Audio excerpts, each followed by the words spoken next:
r/ask Reddit. Who's the dumbest person you've ever met?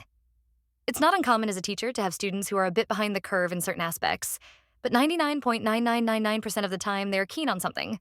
They might not understand how to identify a noun or what theme is, but they somehow know how to make a mean plate of nachos. You learn pretty quick to not judge fish for their tree climbing ability, you know? I thought this was the rule when I was teaching until I met Kevin. Kevin isn't his real name, but it doesn't matter because he can't spell it anyway. Kevin was a student of mine during my last year of teaching. He came to my classroom with very little to show for his academic past. He had moved a few times and thus was missing a lot of typical test scores that we use to try and ballpark their ability. Don't worry, it was a ballpark. We didn't make major decisions until we actually had a chance to talk and work with the student for a bit. I thought, that's fine. I'll just do some one-on-one with Kevin and see what's up.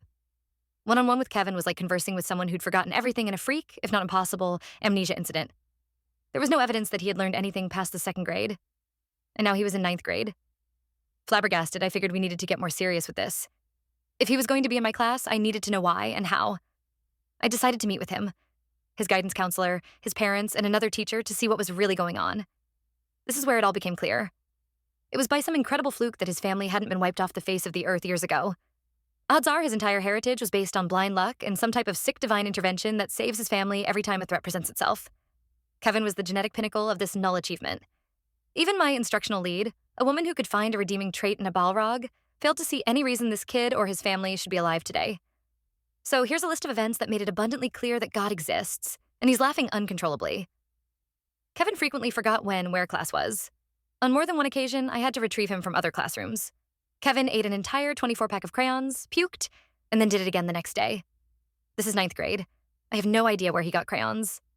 Kevin's dad wrote tuition checks and mailed them to me. His English teacher. This was a public school.